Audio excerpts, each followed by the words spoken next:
Salam, selamat pagi saudara yang terkasih di dalam Tuhan kita Yesus Kristus. Pada pagi ini kita akan mendengarkan bacaan renungan pagi dan pekabaran kesehatan. Sebelumnya kita akan mendengarkan lagu pengantar bacaan renungan pagi kita pada pagi ini.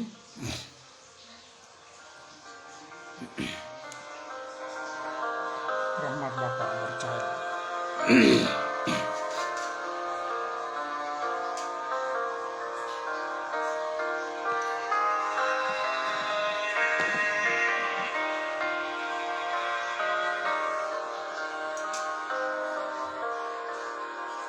Rahmat Bapa bercahaya dari menara surga, pelayanan Injil kita menerangi dunia.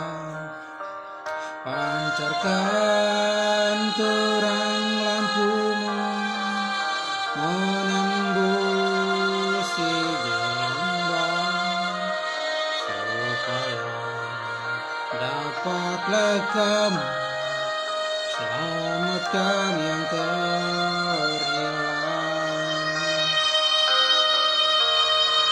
Malam dosa sudah tiba, ombak pun menggemuruh, matahari bukan cahaya dari dermaga itu. Pancarkan terang lampumu menembus gelombang, supaya dapatlah kamu selamatkan yang terhilang.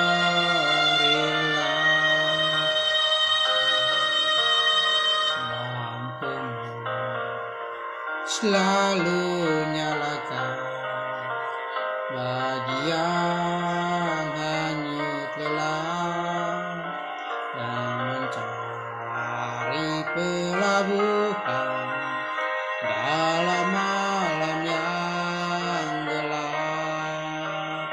Pancarkan terang lampumu menembusi gelombang, supaya dapatlah kamu selamatkan yang terhilang.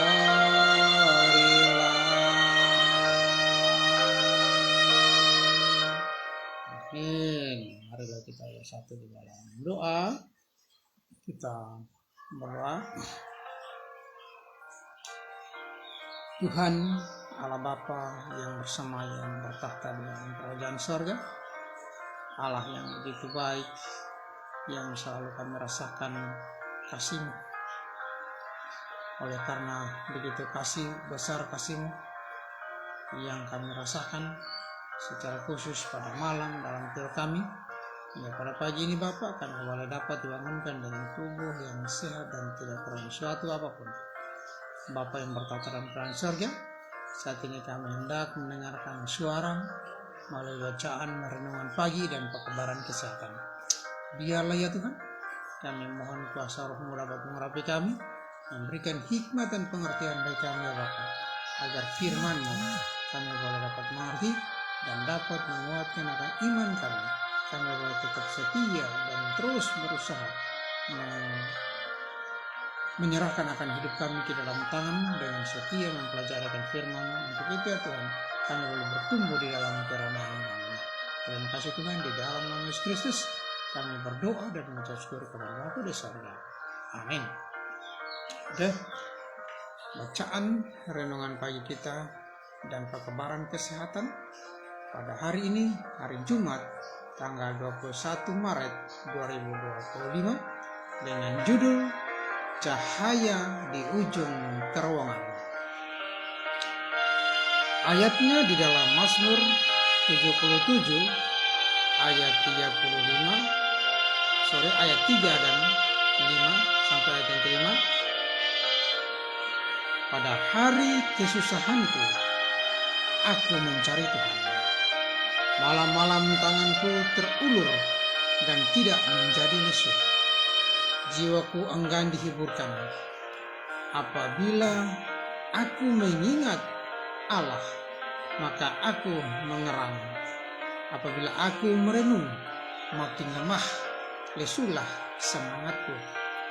Engkau membuat mataku tetap terbuka.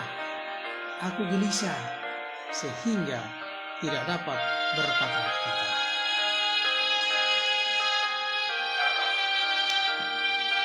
Caroline membuka matanya dan menghela napas.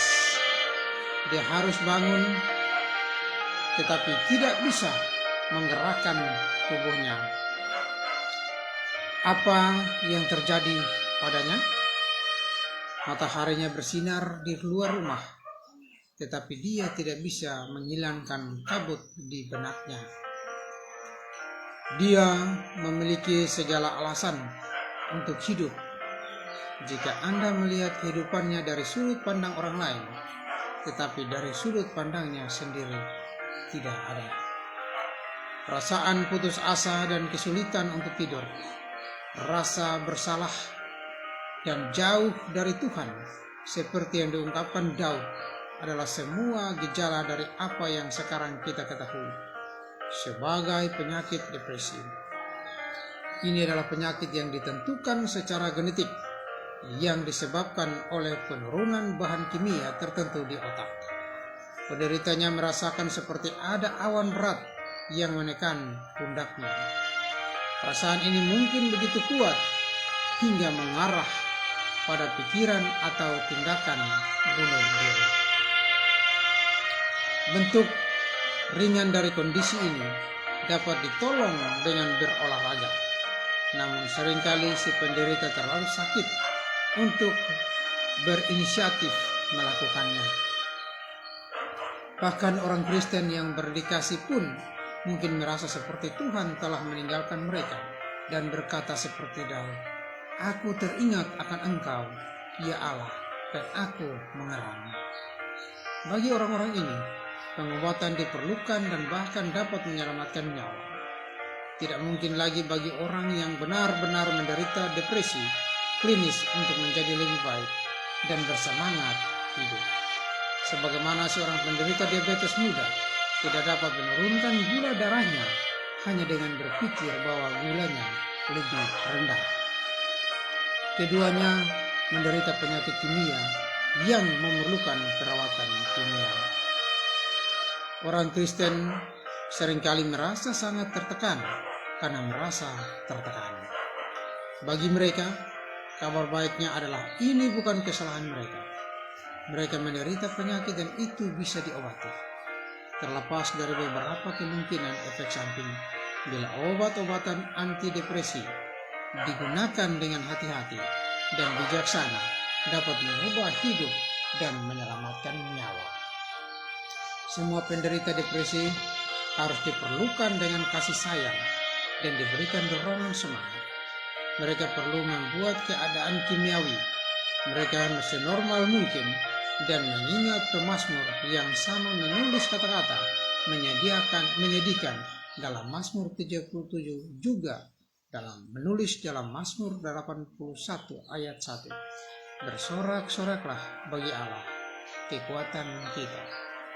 Ya Tuhan, beri saya belas kasihan terhadap orang lain yang menderita karena kondisi yang tidak saya mengerti. Dan ketika hidup saya menjadi suram, berilah saya kebijaksanaan untuk mencari pertolongan yang saya butuhkan. Amin. Terima kasih. Demikianlah bacaan renungan pagi kita pada pagi ini. Bagaimana cahaya di ujung terowongan. Bagaimana kita merasa depresi. Apa yang kita lakukan tidak terasa apa-apa. Kita tidak bisa melakukan sesuatu ketika kita depresi. Di sini Raja Daud mengajak kepada kita berdoa kepada Tuhan Jauhkan segala pikiran-pikiran yang membuat kita tertekan. Dan kita bisa mendoakan orang yang membutuhkan pertolongan kita. Sebagai orang Kristen, janganlah kita merasa bahwa kehidupan kita ini adalah tidak ada yang bisa menolong kita. Kehidupan kita merasakan bahwa kita ini menyendiri. Tetapi Tuhan selalu beserta kita. Tuhan selalu bersama-sama dengan kita. Marilah kita memiliki kehidupan yang berbelas kasihan. Karena Tuhan telah mengasihi kita, maka kita pun harus hidup dengan berbelas kasihan.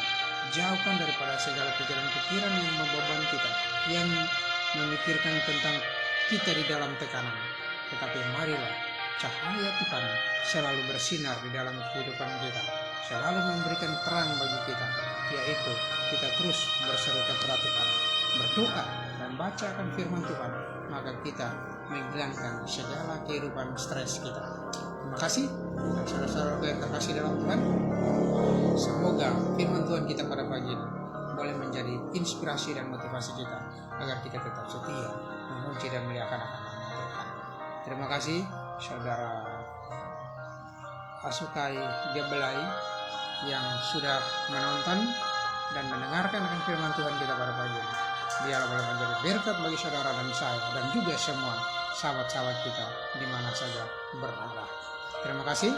Semoga Tuhan memberkati dan jangan lupa dimohon memberikan like dan komentar di bawah dan juga menonton agar setiap pagi kita boleh diberikan pencerahan melalui firman Tuhan. Dan memberkati kita. Shalom, selamat pagi.